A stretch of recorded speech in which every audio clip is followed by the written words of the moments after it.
राधे राधे दोस्तों, आज हम आपको धर्मराज जी की नित्य नियम से सुनी जाने वाली कहानी सुनाने जा रहे हैं। पर कहानी सुनने से पहले अगर आप हमारे चैनल पर पहली बार आए हैं तो चैनल को सब्सक्राइब जरूर कर ले। तो चलो कहानी शुरू करते हैं।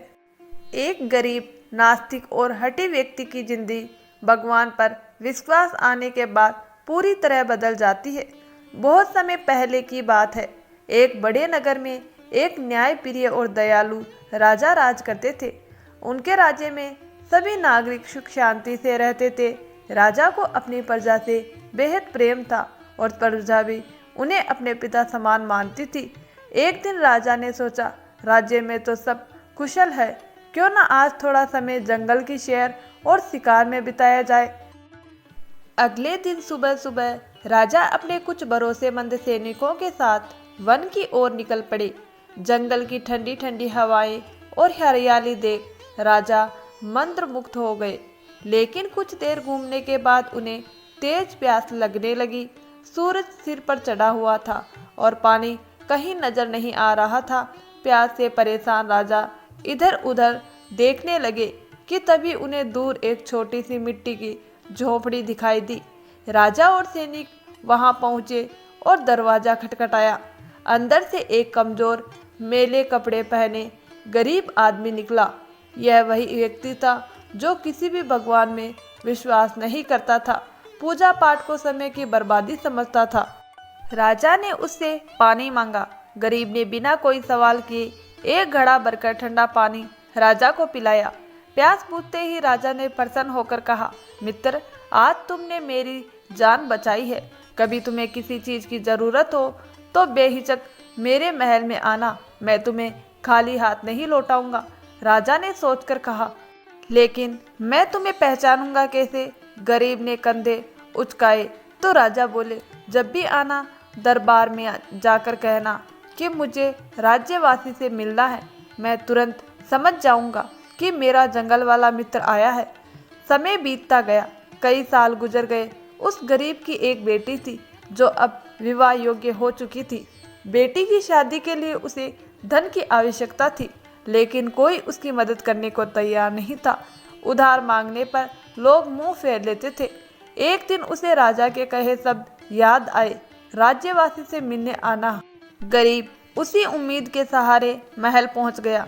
महल के दरवाजे पर खड़े सैनिकों ने उसे रोका। किससे मिलना है? गरीब बोला, राज्यवासी से। सैनिक चौंक गए, गुस्से में बोले, महाराज का नाम सम्मान से लो, वरना जेल में डाल देंगे। गरीब शांत स्वर में बोला, जाकर अपने महाराज से कहो राज्यवासी से मिलने कोई आया है। सैनिक अंदर गया और राजा को सूचना दी, महाराज, बाहर एक भिखारी आया है जो आपको आदर के साथ नहीं बुला रहा बल्कि राज्यवासी कह रहा है।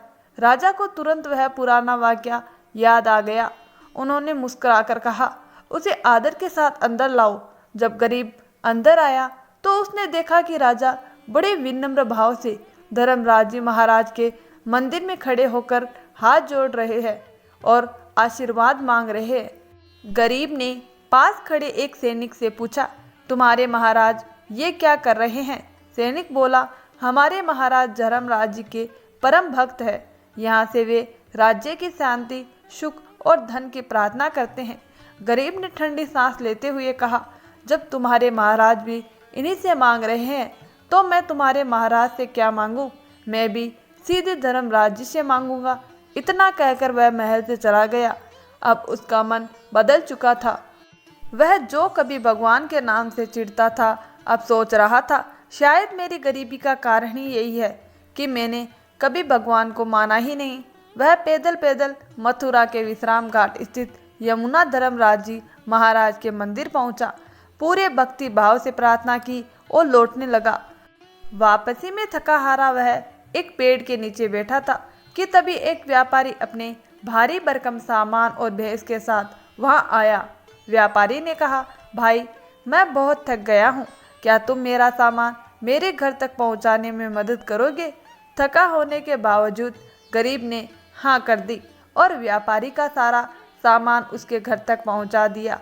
असल में वह व्यापारी कोई साधारण व्यक्ति नहीं था, वह स्वयं धर्मराज जी महाराज थे जो उसके सेवा भाव की परीक्षा लेने आए थे। गरीब की सेवा देखकर धर्मराज जी प्रसन्न हुए और उसे एक पोटली भेंट की। गरीब ने पोटली घर आकर खोली तो उसमें चमचमाते सोने के सिक्के थे। अब तो उसकी दुनिया ही बदल गई। बेटी की शादी धूमधाम से हुई, घर में सुख समृद्धि आ गई और अंत में जब उसका जीवन पूरा हुआ तो उसे स्वर्गलोक की प्राप्ति हुई। तो प्रेम से बोलिए धर्मराज जी महाराज की जय हो। तो दोस्तों, अगर आपको हमारी ये धर्मराज जी की कथा अच्छी लगी हो तो कमेंट बॉक्स में धर्मराज जी को जरूर लिखें। और हाँ, अगर आप हमारे चैनल पर पहली बार आए हैं तो चैनल को सब्सक्राइब जरूर कर लें। धन्यवाद दोस्तों।